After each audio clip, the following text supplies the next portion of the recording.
Kalau tabungan sudah kosong pasti Allah akan ngisi. Keyakinannya itu luar biasa. Ini karena apa? Karena berkah.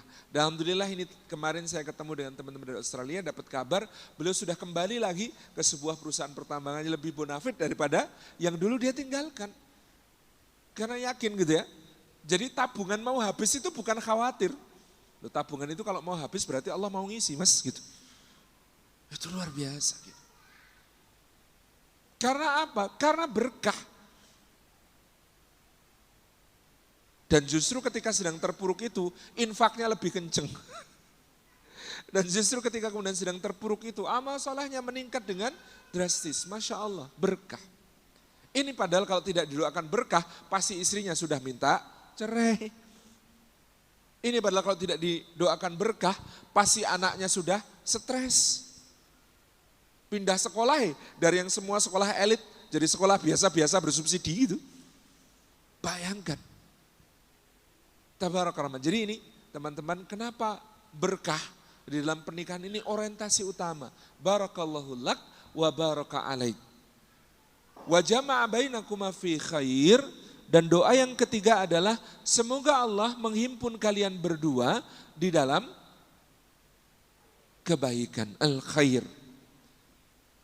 Sugeng Makaryo, selamat bertugas bagi yang shift malam. Selamat bertugas, insya Allah berkah. Jadi, wa jama'a bainakuma fi khair, semoga Allah menghimpun kalian berdua di dalam kebaikan. Makna kebaikan di situ adalah ketaatan di dunia dan surga serta ridha Allah di akhirat. Itu orientasi yang paling tinggi. Berkah di dunia, ridha dan surga Allah di akhirat. Inilah yang dinamakan betapa indahnya, nikmatnya pernikahan kalau berlapis keberkahan. Karena kata barakah artinya ziyadatul khairi fi kulli hal, bertambahnya kebaikan di setiap keadaan. Dikasih nikmat, yo tambah wapi, dikasih musibah, yo tambah api. Dikasih nikmat, dia pandai bersyukur, syukur itu baik baginya. Di mana kebaikan syukur mas? La in syakartum la azidannakum. Kalau kalian kemudian pandai mensyukuri, maka Allah pasti akan tambah nikmat untuk kalian. Kalau istri punya istri satu disyukuri, maka pasti akan ditambah nikmatnya yang satu itu. Belum tentu ditambah jumlahnya. Kalau punya suami satu disyukuri, maka pasti Allah akan tambah nikmatnya punya suami, terasa gitu. Dan syakartum la azidannakum, itulah yang namanya syukur. Pasti ada berlipatnya kenikmatan di dalamnya. Sebenarnya kan kita ini kadang-kadang lupa bahwa sesuatu itu nikmat. Kita bukan berenang tetapi tenggelam. Itu ada ceritanya, itu ada di sebuah taman laut gitu. Ada orang menyelam gitu ya. Indah sekali, bertasbih memuji Allah, ada terumbu karang, ada ikan warna-warni gitu ya. Ada udang kok tembus pandang gitu. Indah sekali pemandangannya itu di kedalaman 5 meter gitu. Terus dia melihat ke jauh. Kok ada orang sakti itu? Lah gimana? Dia itu pakai alat selam semuanya mahal. Pakai tabung oksigen, baju selam, sepatu katak gitu ya, masker. Sewane larang gitu. Kok di sana itu bisa-bisanya nyelam cuma pakai celana kolor dan kaos oblong gitu. Ini sakti nih orang. Jempol 2. Bukan iklan sebuah televisi. Turun lagi ke kedalaman 10 meter. Ini makin berbeda lagi nih. Binatangnya berbeda, terumbu karang warnanya berbeda gitu ya. Ada ikan yang bergerombol, ada ikan yang menyendiri, ada ikan yang berani deket-deket, ada yang pemalu, sembunyi-sembunyi. Macam-macam makin indah saja. Lihat ke kejauhan ternyata lebih dekat lagi, si celana kolor kaos oblong juga ada di sana. Ini bukan cuma 2 jempol, 4 jempol gitu. Luar biasa gitu. Lalu turun lagi ke kedalaman 15 meter. Di kedalaman 15 meter, kaget dia sudah harus nyalakan lampu karena sudah agak remang-remang gitu kan. Ceklak lampu di dahi itu dinyalakan, si celana kolor dan kaos oblong itu tepat di depannya. Maka dia dengan heran, penasaran, pengen tahu rahasianya. Ditarik naik ke atas kemudian ditanyain, Mas, bagi dong tipsnya. Kok bisa lah saya ini nyelam ke dalam itu, pakai alat macam-macam gini loh Mas. Sewanya mahal, kok Masnya cuma pakai celana kolor dan kaos oblong? Kata si celana kolor dan kaos oblong, lah saya itu tenggelam gitu.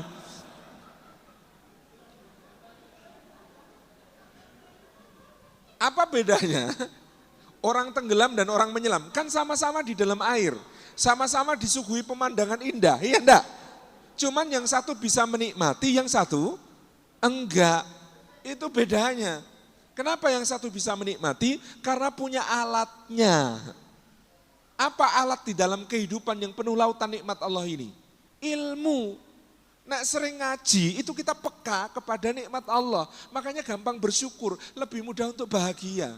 Beda dengan orang yang kemudian tidak menemukan kebahagiaan. Padahal sebenarnya hal-hal membahagiakan itu ada di dekatnya. Banyak mobil carry yang tulisannya Pajero, panas njobon jeru, itu isinya orang ketawa-ketawa gitu. Bercanda-bercanda, tetapi mobil Lexus atau Mercy S-Class, itu air matanya berderai-derai yang di dalam.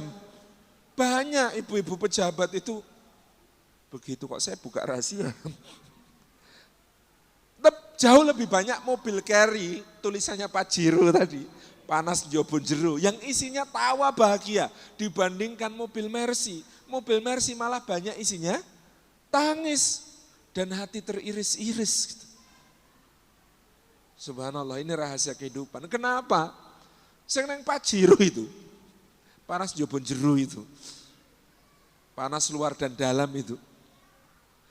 Jeru itu njobon jeru artinya panas dan luar di dalam. Mobil Suzuki Carry. Kenapa? Kok bahagia? Karena mereka punya alat untuk memahami bahwa yang di sekitarnya itu membahagiakan. Kayak si penyelam tadi. Tetapi ada orang-orang yang dianugerahi begitu banyak nikmat yang ada di depannya, di depan matanya untuk dinikmati. Ternyata tidak mampu menikmatinya karena tidak punya alatnya. Masya Allah. Syukur, la in syakartum la azidannakum. Maka berkah itu orang yang pandai bersyukur. Ya Allah Dek, kamu kok cantik sekali. Enggak Emas, aku pesek Emas. Enggak loh Dek, kamu tuh pesek berarti nafasmu hemat Dek. Insya Allah panjang umur gitu. Dan yang namanya pesek itu yang di bawah hidung insya Allah lebih leluasa Dek. Gitu. Orang yang mancung itu mau ciuman kan agak susah ya. Subhanallah. Pandai bersyukur.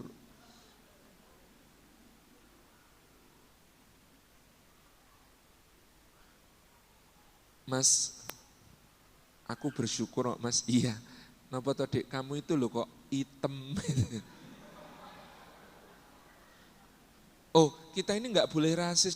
Mas, sejak dulu kita ini enggak rasis. Wong dulu zaman bapak-bapak kita, Mus Mulyadi sudah nyanyi. Hitam manis, yang hitam manis, pandang tak jemu, pandang tak jemu. Berarti sejak dulu orang Indonesia itu tidak rasis. Rasisnya baru-baru ini. Mas-masnya itu rasisnya baru-baru ini. Sejak iklan pemutih dan pelembab merajai pasaran gitu. Itu mulai rasis, nyarinya istri yang putih. Saya tanya, ada ekornya enggak? Gitu. Maksudnya sapi.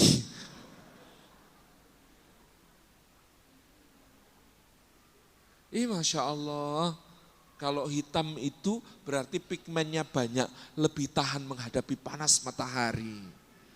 Keren.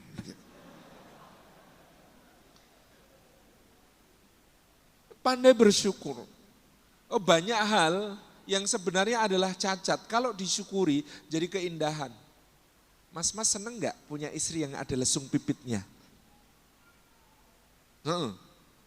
Kayaknya manis gitu ya, kayak Le Minerale.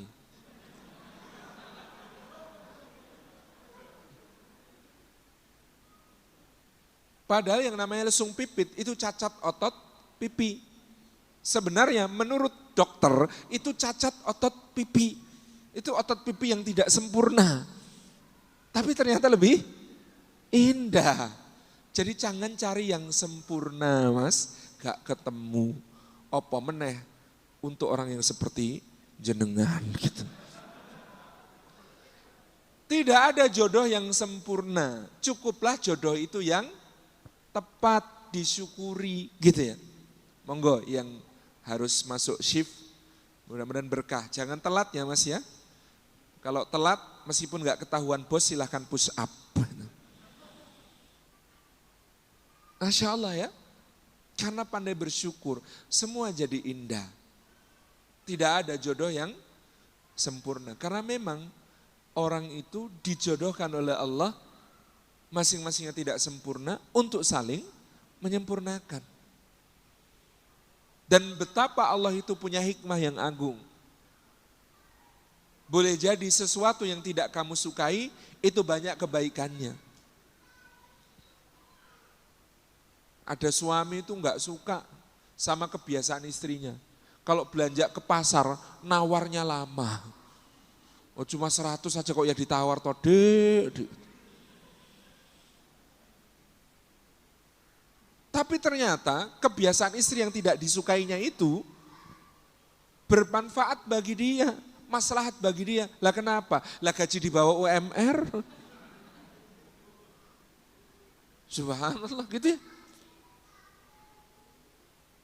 Jadi terlalu banyak perkara yang kemudian kita kadang-kadang belum suka tetapi mengandung kebaikan yang banyak. Itu hanya bisa difahami oleh orang yang pandai bersyukur. La in syakartum la azidannakum. Itu kebaikannya bersyukur. Wala in kafartum inna adzabi lasyadid. Yang sisi lainnya adalah sabar. Enggak ada orang di dunia ini hidup kok tidak pernah dapat musibah. Dan yang terberat musibahnya itu justru yang semakin soleh. Tingkat tertinggi ujian cobaan musibah itu diderita siapa? Kata Nabi SAW, para nabi. Coba Anda urutkan dari Nabi Adam sampai Nabi Muhammad SAW. Itu kan isinya cerita musibah semua dalam Quran.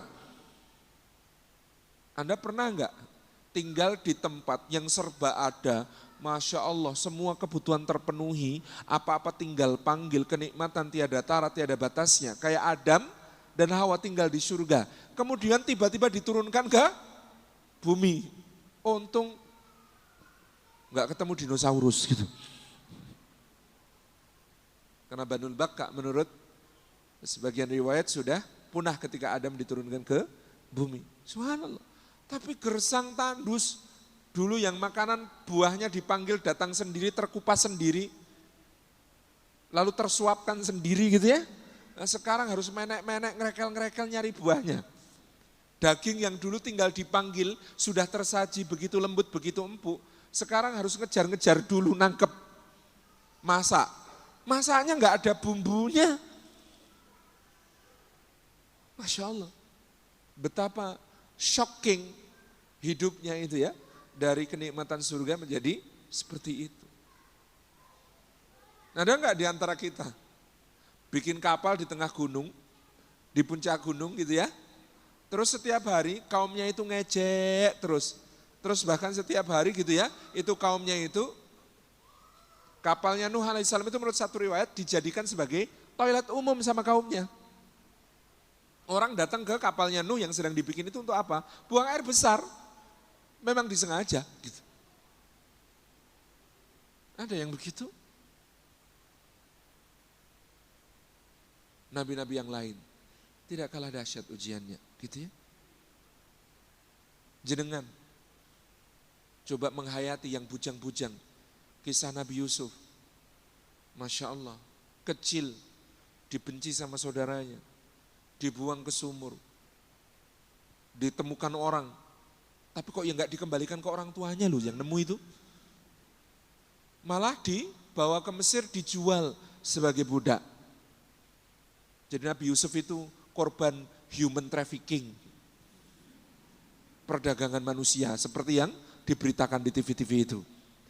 Jadi budak, tumbuh dewasa, jadi remaja, pemuda, gagah, ganteng banget. Terus ibu angkatnya nggak tahan goda, pintu-pintu ditutup gitu ya. Dia kemudian bilang, hai talak, sini sayang gitu. Ini masih muda, cantik. Lebih cantik dari Ira Kusno yang semalam jadi pembawa acara gitu. Tiba-tiba sama anak angkatnya bilang, hai talak, sini sayang gitu ya. Nah, Allahu Akbar, Yusuf alaihissalam dalam godaan seperti itu, meskipun dirinya sangat berhasrat tetapi berhasil lari, bajunya sobek bagian belakang. Nah kira-kira kalau mas-mas bujang-bujang ini digoda kayak Nabi Yusuf digoda, bajunya sobek bagian mana? Hah? Kalau kata teman saya, nek aku ya sobek samping mas. Loh ya apa sobek samping? Lah aku kan tidak sesoleh yang sobek belakang. Tapi ya insya Allah tidak sebejat yang sobek depan. Oh tengah-tengah itu loh, jangan gitu. Tapi ada teman saya satu lagi bilang, nek saya enggak sobek sama sekali. Loh kok iso? Tak copot dewi gitu. Jujur itu, Masya Allah. Godaan yang seperti itu luar biasa. Maka Yusuf itu dipuji. Kenapa? Karena dia tengah hasrat menginginkan. Ini dalam soal yang seperti ini kira-kira antara yang bujangan asli dengan yang bujangan temporer, berat mana Pak? Berat yang mana? Subhanallah ya. Yusuf digoda yang seperti itu. Melarikan diri. Lalu sampai pintu. Dan wanita yang menggoda Yusuf itu luar biasa mentalnya. Sampai pintu apa yang dia bilang? Mas, suaminya kelihatan di situ kan. Apa balasannya? Orang yang kamu sudah berbuat baik sama dia, tapi malah bermaksud buruk sama aku. Gitu. Itu hebat loh. Karena biasanya orang itu kalau tertangkap basah, ngomongnya selincu. You know what is the meaning of selincu? Ngomongnya itu enggak sesuai antara pikiran dengan lisan. Kadang-kadang kan jadi keseleo lidah. Contoh ada orang manjat pohon kedondong. Ketahuan sama pemiliknya ditanya, ngapain mas? Nyari kucing pak, buat apa? Buat apa? Ditanya buat apa? Bikin rujak. Kan gak nyambung gitu. Jadi bohong pertama masih bisa, yang kedua keluar aslinya gitu. Ngapain mas di situ? Nyari kucing, buat apa? Bikin rujak. Enggak connect. Jadi, ikhwan dan akhwat yang muliakan Allah, bayangkan ujian-ujian yang besar seperti itu. Sabarnya Yusuf. Dan nanti ketika ibu-ibu ganas di Mesir, teman-temannya wanita itu kemudian gosip gitu ya. Ih, masa sama budak aja tergoda, kita dong gak level banget gitu. Lalu balas dendam kan wanita itu. Siapa nama wanita yang menggoda Yusuf? Zulaiha, yakin? Tahu dari mana? Enggak, mungkin ditafsir memang ada riwayat tentang nama itu. Tapi di dalam Al-Quranul Karim tidak ada namanya. Dia cuma disebut apa? Imra'atul Aziz. Kenapa? Karena Allah itu maha santun. Kalau ada orang berdosa, bermaksiat, terbuka, terang-terangan, bahkan bangga ngajak-ngajak yang lain, maka Allah sebut namanya. Contoh, tabat syada Abi Lahabi watab, Abu Lahab. Tapi wanita ini masih punya malu. Apa buktinya masih punya malu? Sebelum goda Yusuf, dia nutup pintu. Berarti kan masih punya malu. Karena dia punya malu, maka Allah tutup rahasianya. Enggak disebut namanya. Namanya cuma Imra'atul Aziz. Apa terjemahnya? Oknum istri pejabat. Imra'atul Aziz itu oknum istri pejabat, subhanallah. Maka diundanglah wanita-wanita yang gosipin dia, ibu-ibu Dharma Wanita dan PKK kerajaan Mesir itu ke rumah gitu ya, dibagi-bagi sosialitas itu. Dibagi-bagi hidangan, ada buah-buahan, kasih pisau ketika mereka sedang mengiris, mengupas buah-buahan. Yusuf disuruh jalan di tengah mereka, jeleng, jeleng gitu ya. Dunia berhenti sejenak, nafas tidak ditarik, detak jantung juga berhenti gitu ya. Semuanya mengiris jari. Saya dulu mengira ngiris jarinya itu ya cuma seret gitu ya. Tapi ternyata lafadznya Quran itu qatta'na, la qatta'na, pakai tasdid. Itu artinya apa? Gitu. Jadi ngirisnya berulang kali. Maka kalau belum sampai level seperti ini jangan coba-coba ngaku ganteng.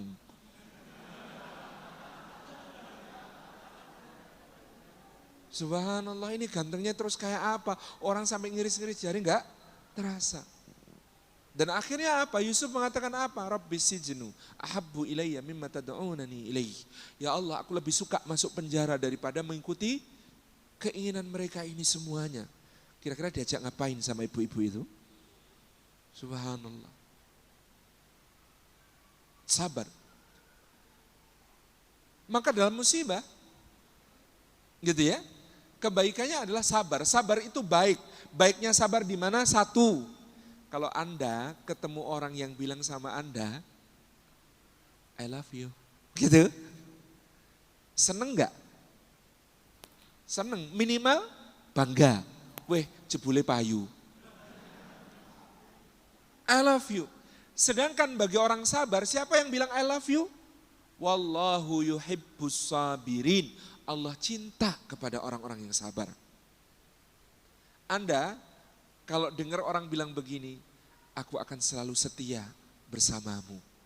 Seneng gak? Seneng, minimal bangga. Padahal kepada orang yang sabar, siapa yang berkata begitu? Innallaha ma'as sabirin. Sesungguhnya Allah selalu beserta orang-orang yang sabar. Ketiga, Anda mau nggak dikasih pekerjaan yang gajinya unlimited? Jadi kalau masa gajian itu, ini ceknya kosong, terserah kamu tulis berapa, ngambil sendiri ya. Itu simpanannya di belakang. Lah yang ngambilnya terserah kamu. Berapapun kamu tulis, pasti cair itu. Mau dikasih gaji yang begitu? Malah bingung ya. Jo arek nulis piro. Tetapi kepada orang yang sabar, siapa yang berkata begitu? Wa innama tuwaffas sabiruna ajrahum bighairi hisab. Orang yang sabar itu gajinya, ganjarannya, pahalanya disempurnakan Allah. Unlimited, tanpa batas. Satu-satunya amal yang disebut pahalanya tanpa batas. Dan saking mulianya orang yang sabar itu amal yang ditakjubi malaikat. Karena malaikat itu kalau suruh sujud lama-lamaan juara. Ada malaikat yang diciptakan dari sejak diciptakan sampai hari kiamat tugasnya sujud terus. Kalau kita kan 4 menit migrain. Ada malaikat yang disuruh ruko sejak diciptakan sampai hari kiamat. Tahan, kalau kita kan vertigo gitu kan. Subhanallah. Kalau ibadah-ibadah seperti itu malaikat kuat. Tetapi yang namanya sabar, malaikat enggak bisa. Kenapa? Memang tidak disetting untuk menghadapi musibah-musibah. Memang tidak disetting untuk menghadapi ujian-ujian cobaan di dunia. Maka malaikat itu paling takjub sama orang yang sabar. Sehingga nanti kalau orang sabar masuk surga, sambutannya dari malaikat bunyinya, Salamun alaikum bima sabartum. Salam sejahtera atas kalian disebabkan kalian telah bersabar di dunia. Masya Allah. Jadi berkah itu seperti mata uang. Kepingan satunya adalah kesyukuran yang melipat-lipatkan rasa nikmat pada nikmat. Yang sebelah adalah kesabaran dengan segala kebaikan yang ada dalam kesabaran itu. Kalau sebuah pernikahan berisi keberkahan, betapa agungnya pernikahan tersebut.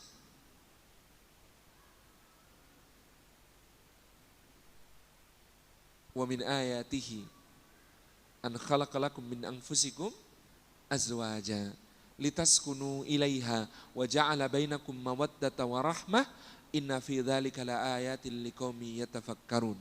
Dan di antara tanda kebesarannya Allah Subhanahu wa taala, tanda kebesaran yang sangat agung, yang senilai dengan penciptaan langit dan bumi, silih bergantinya malam dan siang, dikisarkannya angin, awan dan hujan, penciptaan manusia dari seorang lelaki dan seorang perempuan yang kemudian berubah menjadi berbangsa-bangsa, bersuku-suku, begitu banyak, berbeda warna kulit dan berbeda bahasa. Setara dengan itu adalah tanda kebesaran, yakni an khalaqalakum min anfusikum azwaja, bahwasanya Allah menciptakan untuk kalian pasangan. Sangat agung memiliki pasangan itu. Sampai Allah menunjukkan orang yang memiliki pasangan itu, hunna libasul lakum wa antum libasul lahun. Mereka adalah pakaian bagimu, para istri adalah pakaian bagi suami, dan para suami adalah pakaian bagi istri. Menutup, melindungi, menjaga, menghangatkan, gitu ya. Masya Allah, suami istri. Jadi kalau suami punya pakaian namanya istri, istri punya pakaian namanya suami, kalau masih jomblo berarti belum punya pakaian. Lah gitu kok ya, gak malu kesana kemari gitu.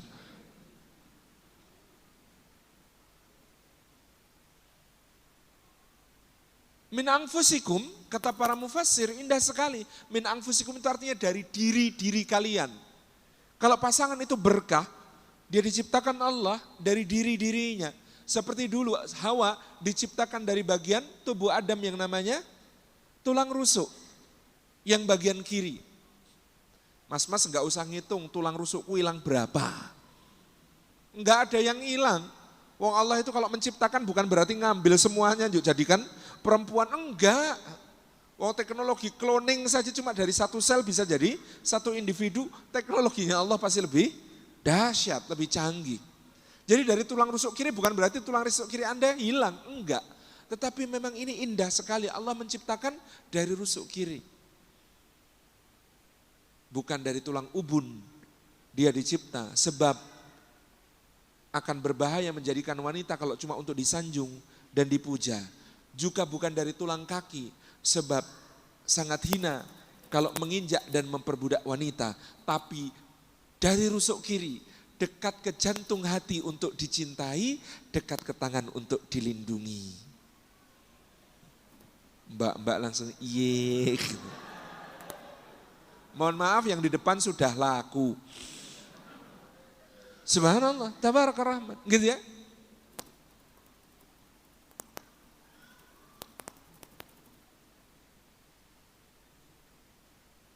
Min anfusikum juga berarti dari jiwa-jiwa kalian. Hubungan seorang laki-laki dan perempuan dalam iman yang penuh berkah ini adalah hubungan jiwa, Mas. Hubungan jiwa, Mbak. Jangan kau kira cinta datang dari pendekatan yang tekun dan kebersamaan yang lama. Tidak, bukan itu. Cinta itu anak dari kecocokan jiwa. Tanpa kecocokan jiwa itu, cinta tidak akan pernah hadir dalam bilangan tahun, bahkan milenia. Dari mana jiwa itu cocok? Al-arwahu junudum mujannata. Kata Nabi SAW, ruh-ruh itu seperti pasukan dalam kesatuan-kesatuan. Mata'arafa minha ittafaqa. Yang kemudian saling mengenal di antara mereka pasti gampang sepakat. Wa matanakara minha ikhtalafa. Dan siapa yang tidak saling kenal di antara mereka, maka pasti gampang berselisih. Pasukan itu yang mengenalkan satu dengan yang lain apa, Mas? Kode, sandi. Meskipun terhalang bukit, kalau kodenya nyambung langsung sepakat. Oh itu temen. Kok tahu temen? Kodenya nyambung. Kita nembak 3 kali dibales 5. Kita nembak 4 dibales 4. Kan kode di antara kita dengan temen itu jumlah tembakan sama dengan 8. Misalnya begitu. Oh itu temen, ya wis, aman. Tapi meskipun sudah berhadapan-hadapan, bahkan sudah kenalan nama, kemudian diteriakkan satu kode, jawabannya gak nyambung, tembak-tembakan itu. Kenapa? Musuh ternyata, kok bisa? Kodenya gak nyambung. Apa yang membuat jiwa satu kenal dengan jiwa yang lain? Itulah kenapa para ulama menekankan yang namanya sekufu itu yang mutlak adalah dalam agama. Karena agama, iman itu yang menyambungkan satu jiwa dengan yang lain. Agama itu cara memandang hidup, cara memandang mati, cara memandang hidup dan mati, cara memandang pencipta hidup dan mati, cara memandang yang hidup maupun yang mati. Subhanallah.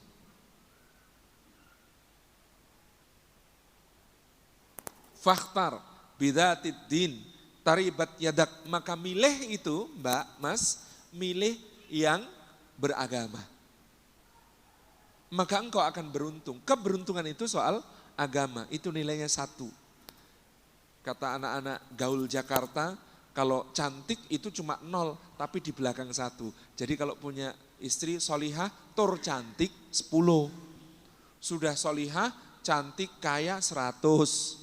Sudah solihah, cantik, kaya, keturunan terhormat 1000, gitu kan? Tapi kalau tidak solihah, hambok cantik, hambok kaya, hambok keturunan terhormat, jumlahnya tetap 0. Kenapa? 0, 0, 0, 0, 0. Semuanya 0 gitu. Tapi cantik itu relatif kok Mbak. Cantik itu kalau kita nggak punya masalah sama dia, itu baru namanya cantik. Coba mbok cantiknya kayak apa, punya utang nggak dibayar-bayar. Enggak cantik Mas gitu. Subhanallah. Gitu ya. Karena itu subhanallah ya, kenapa ada kasus selingkuh kadang-kadang nggak masuk akal. Karena kalau dijejerkan antara istrinya dengan wanita yang diselingkuhi, itu cantik istrinya loh. Tapi kenapa dia selingkuh? Karena dengan istrinya dia ada masalah, cantiknya tertutup. Sehingga wanita lain yang sebenarnya tidak lebih cantik, tampak cantik di matanya. Itu kerja syaitan. Membuat yang tidak halal tampak lebih cantik daripada yang halal, itu kerja syaitan. Oke, saya selesaikan sedikit. Nah, rekan-rekan yang disayang oleh Allah Subhanahu wa taala, maka ini min anfusikum ini pilih yang beragama. Saya ditanya, yang beragama itu yang gimana Ustaz? Yang gelarnya LC, yang ilmu agamanya banyak, yang setiap hari di masjid terus, atau bagaimana? Saya jawab, perhatikan hubungannya dengan 4 pihak. 1, hubungan dengan Allah. Calon yang baik itu setia kepada Allah. Lah kalau pada Allah saja enggak setia, jangan harap setia kepada Anda. 2, sama ibunya. Bagaimana hubungannya sama ibunya? Kalau sama ibunya saja tidak bisa berhormat dan berbakti, jangan harap dia bisa menghormati Anda. Yang ketiga, sama teman sebayanya, teman akrabnya. Coba ditanyain ke teman-temannya, dia kalau utang ngemplang apa enggak? Suka ingkar janji apa enggak? Suka bohong, suka nipu apa enggak? Gitu ya, mungkin pertanyaannya sampai ke pribadi, ngentutan apa enggak gitu misalnya gitu. Hubungannya dengan teman sebaya, akhlaknya kelihatan di situ. Yang keempat, hubungannya dengan anak kecil, maka pengajar TPA itu prospektif. Gitu. Subhanallah, ini memilih jodoh. Terakhir untuk malam ini karena ini banyak bujangnya, ikhtiarnya bagaimana? Ikhwan dan akhwat yang melakukan Allah. Kalau ikhwan, ini soal nyali dan soal iman. Percaya tidak? Kalau yughniyahumullahu min fadlih, orang yang menikah itu akan diberi kecukupan dan kekayaan oleh Allah Subhanahu wa taala. Jadi mbak-mbak, kalau ada ikhwan kirim WhatsApp, uhibbuki fillah, apa jawabnya? Aku mencintaimu karena Allah. Apa jawabnya? Bapakku longgar jam 7 malam sampai jam 9 malam. Itu jawaban yang benar. Jadi kalau ada yang mengirim pesan I love you, itu jawabannya bapakku longgar jam 7 sampai jam 9 malam.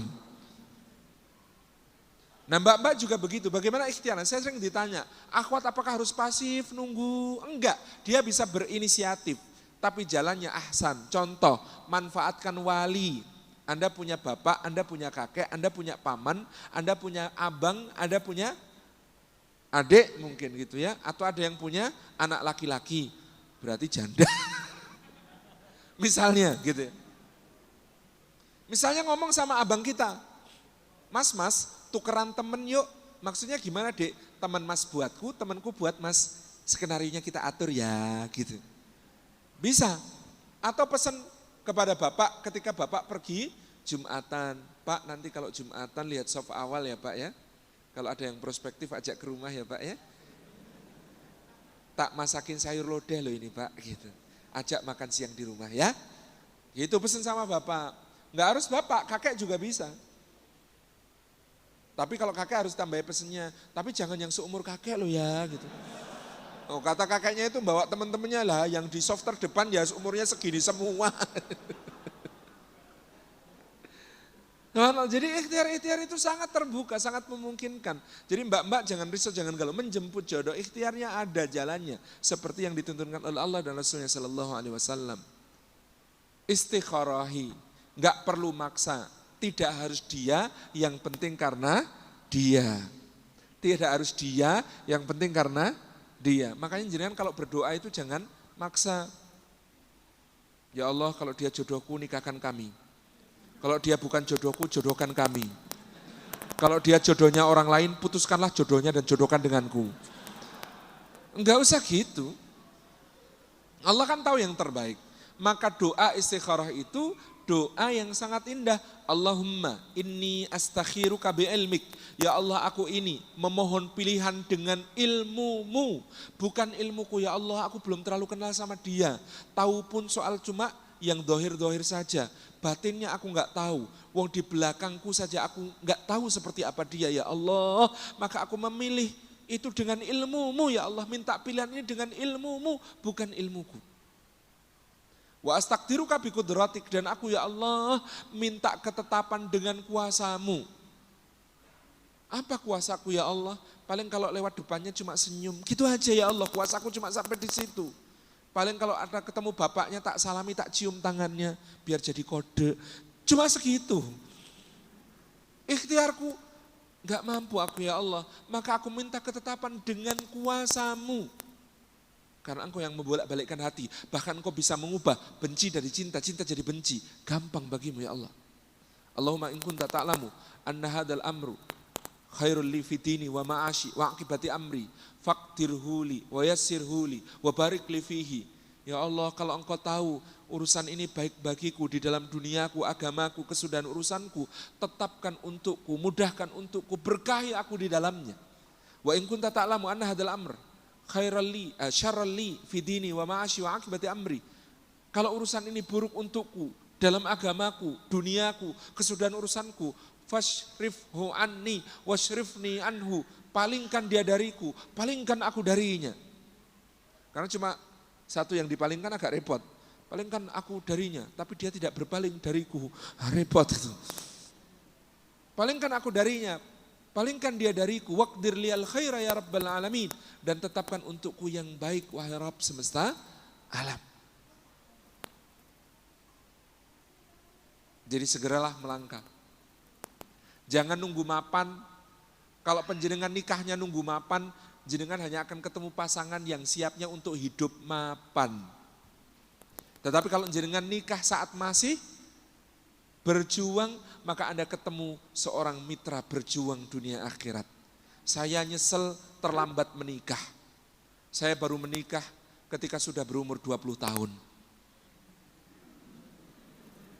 Kira-kira 13 tahun yang lalu. Nyesel, harusnya bisa sebelum itu. Kok gede-gede Mas, umur jenengan berapa? Jadi 8 Juli 2004 saya ketemu pertama kali dengan calon istri saya di rumah seorang ustadz. Sepanjang pertemuan saya tidak berani menatapnya. Saya hanya menunduk terus. Alhamdulillah mejanya terbuat dari kaca. Karena memang niatnya fangdur ilaiha. Perintah Nabi kalau mau menikah lihatlah calonnya.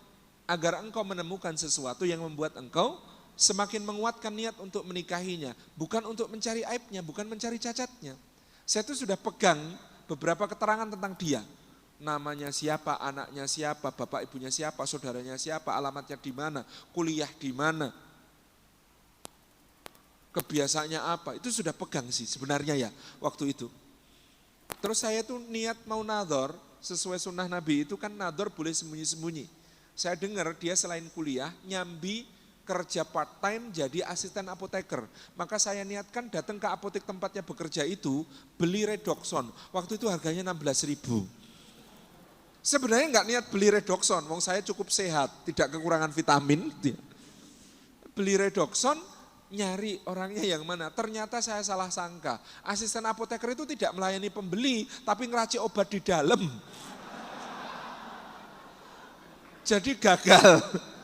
Nah ketemu pertama 8 Juli 2004 di rumah seorang ustadz itu. Enggak berani ngomong. 12 Juli ketemu kedua kali sudah saling bicara. Lalu dia mengatakan apa visi misi Anda tentang pernikahan ini. Oh pertanyaannya berat-berat Pak. Lebih berat dari skripsi, ujian skripsi. Seperti apa proyeksi Anda tentang nafkah? Seperti apa rencana Anda tentang tempat tinggal? Seperti apa konsep Anda dalam mendidik anak? Apa pandangan Anda tentang wanita yang berkarir? Pertanyaan aneh gitu kan. Luar biasa ini. Tapi semuanya dijawab, oke. Di akhir kami melakukan confession, saling mengakui hal-hal tertentu. Lalu dia mengatakan, nyuwun sewu kalau cari istri yang pandai memasak, saya tidak termasuk yang pandai memasak, bahkan sudah lama tidak memasak. Saya bilang, ya Allah. Saya kan minta yang solihah dan mensolihkan.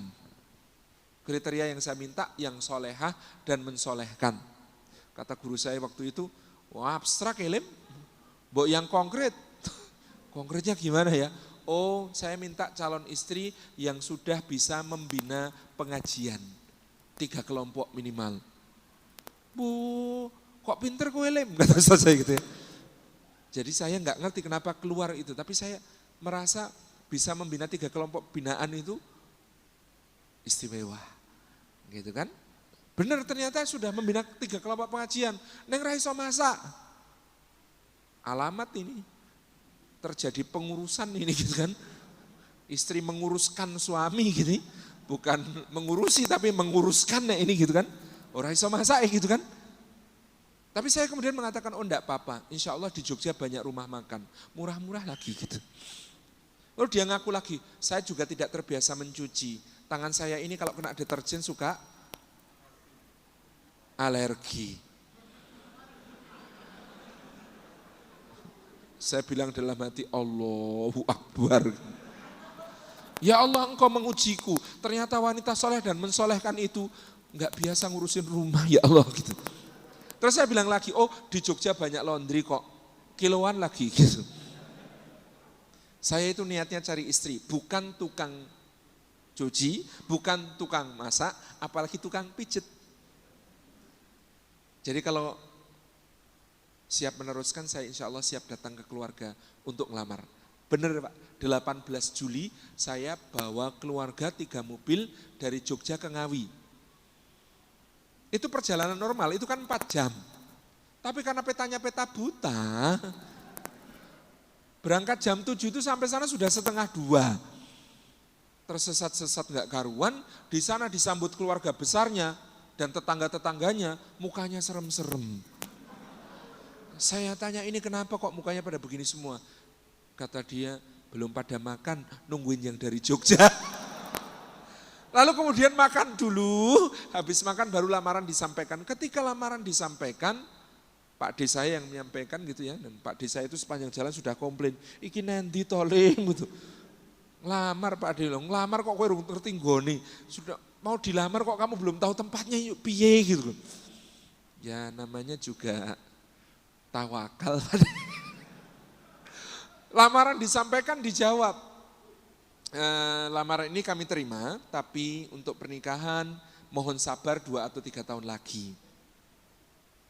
Ya karena masih kuliah, semester 4, masih culun loh masih itu, gitu ya. Masih wajahnya itu pakai seragam SMA aja pantas gitu. Jadi nunggu ya 2 atau 3 tahun lagi. Saya waktu itu nggak tahu kekuatan dari mana, dari Allah yang jelas gitu ya. Itu kemudian ngomong, Pak, bismillahirrahmanirrahim, urusan saya sekarang adalah segera menikah. Karena saya merasa hukum untuk saya menikah ini sudah wajib. Saya yakin jodoh saya sudah tertulis di Lauhil Mahfud. Kalau nama yang tertulis di sisi Allah itu bukan Dwi Indah Ratnawati binti Muhammad Samidi, mohon izin kami segera pamit, doakan segera ketemu jodoh. Mungkin nanti di perjalanan pulang siapa tahu bisa ngelamar yang lain. Bapak saya melotot, kamu ngomong apa? Gitu. Itu hadirin ada yang lagi minum terus tersedak batuknya nggak sembuh-sembuh gitu. Tapi mertua saya, calon mertua saya itu bijaksana. Jadi dia pikir ini makhluk langka patut dilestarikan gitu. Sehingga beliau ngendiko, oh ya jangan begitu. Kalau gitu Mas Salim kersanya gimana? Oh Pak, saya itu dari Jogja ke sini perjalanan panjang sudah hafal teks ijab kabul bahasa Jawa, bahasa Indonesia dan bahasa Arab. Siap. Yo jangan sekarang. Kan perlu persiapan gitu. Ya sudah persiapannya berapa lama. Sebenarnya ini yang gak enak itu karena kami itu belum lama ya mantu. Belum lama mantunya gitu ya. Oh bismillah Pak yang prasojo saja gak apa-apa. Ya akhirnya kemudian disepakati pernikahannya 20 Agustus 2004. Nah waktu itu ba'da Jumatan rencananya akad nikahnya itu. Ba'da Jumatan itu saya dipanggil sama calon mertua. Mas Salim, injih Pak, ini selanjutnya bagaimana? Selanjutnya bagaimana maksud Bapak? Loh ya kan masih kuliah semua gitu ya, terus nanti biaya-biaya dan sebagainya bagaimana? Pak, saya menjawabnya mantep waktu itu. Yang namanya nikah itu Pak, pengalihan tanggung jawab dari Bapak kepada suami. Maka kalau putri Bapak sudah menjadi istri saya, semua yang selama ini menjadi tanggungan Bapak beralih ke saya. Dia tepuk-tepuk pundak saya, mantep. Gitu. Tiba-tiba handphone saya bergetar. Rupanya SMS dari calon istri saya, bunyinya FYI, SPP saya 1 semester 4 kali lipat SPP panjenengan. Itu langsung saya, gitu. Ya Allah SPP-nya saja 4 kali lipat, ya yang lainnya berapa kali lipat ya Allah. Terus keringat dingin berjujuran, gemeteran lagi, menjelang akad nikah itu datang ujian yang sangat berat.